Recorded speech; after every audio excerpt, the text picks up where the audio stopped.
Now when Aegeus, the king of Athens, wished to beget children, he is said to have consulted the Pythian priestess, and to have been given that famous oracle in which she commanded him not to have intercourse with any woman until he reached Athens.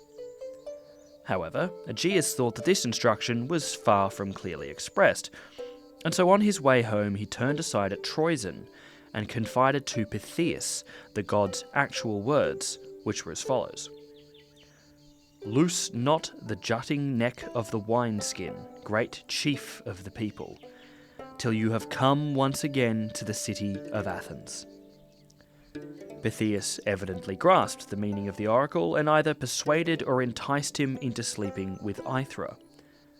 Afterwards, when Aegeus discovered that the girl was Pythius' daughter, and suspected that she was pregnant by him, he left a sword and a pair of sandals hidden under a great rock, which contained a hollow just big enough for these objects to fit into.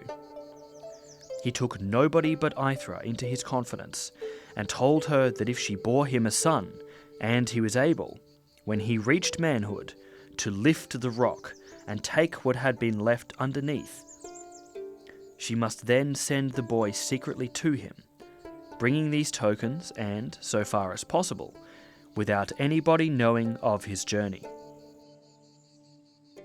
All through his childhood, then, Aithra kept Theseus' true parentage a secret, and Pythius put about the story that the boy's father was Poseidon. However, when Theseus had grown into a youth, and shown that he possessed not only physical strength, but courage and a resolute spirit, combined with good sense and intelligence, then Aithra led him to the rock, explained to him the truth about his birth, and told him to take his father's tokens from underneath it and sail to Athens. Theseus put his shoulder to the rock and lifted it with ease, but he refused to make the journey by sea, even though this was the safest route and his grandfather and mother begged him to take it. At this time it was difficult to travel to Athens by land, for the road was infested by bandits and ruffians, and scarcely any part of it was free from them. But the young man had long been secretly fired by the renown which Heracles had won through his courage. He admired Heracles above all other heroes, so with Theseus the valour of Heracles became his dream by night, and in the daytime his desire to emulate the hero seized hold of him and spurred him on to achieve such exploits himself.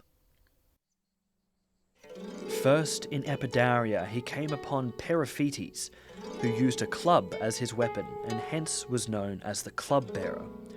Periphetes laid hands on him and tried to bar his passage, whereupon Theseus closed with him and killed him.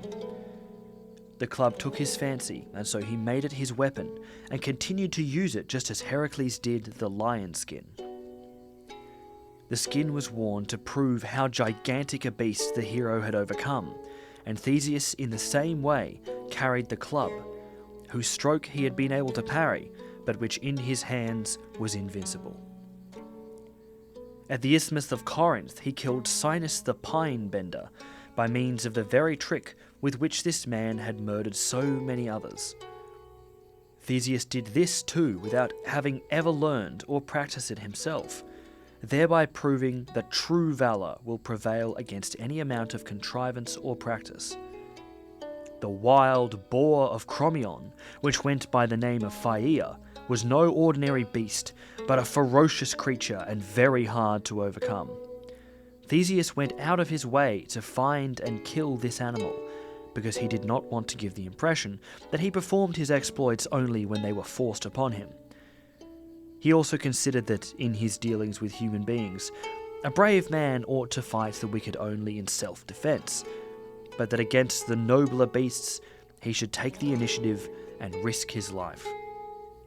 Another account, however, has it that Phaia was a robber, a murderous and depraved woman who lived in Crommyon and was nicknamed the Boar because of her life and habits, and whom Theseus afterwards killed. He went on to kill Skiron on the borders of Megara by flinging him down the cliffs.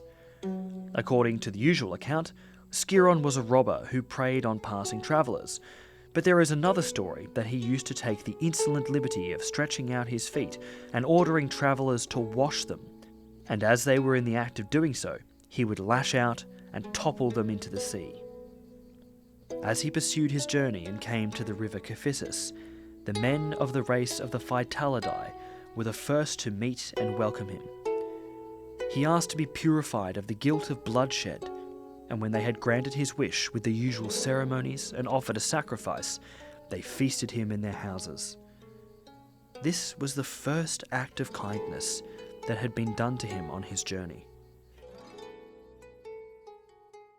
It is said to have been on the 8th day of the month Cronius, now called Hecatombaion, that he reached Athens. There he found the city plunged into disorder and strife, and the affairs of Aegeus and his household in great distress. He had living with him Medea, who had been banished from Corinth, and had promised to cure him of his childlessness by means of her spells. She was the first to discover who Theseus was, and, since Aegeus did not know this, and was now far advanced in years and full of fears because of the disturbed state of his city, she persuaded him to entertain Theseus as a foreign guest and kill him with poison. When Theseus came to the banquet, he thought it best not to declare who he was, but in order to give his father a clue towards recognizing him. As soon as the meat was served, he drew his sword as if he were about to carve with it, and took care to attract his father's attention. Aegeus at once recognized the token, dashed down the cup of poison, and when he had tested his son, embraced him with delight. Then he formally acknowledged Theseus before an assembly of the Athenians, who welcomed him gladly for his noble qualities. It is said that, as the cup fell, the poison was spilled at the spot which is now the temple of Delphinian Apollo, for that was where Aegeus' house stood, and the statue of Hermes to the east of the sanctuary is known as the Hermes at Aegeus Gate.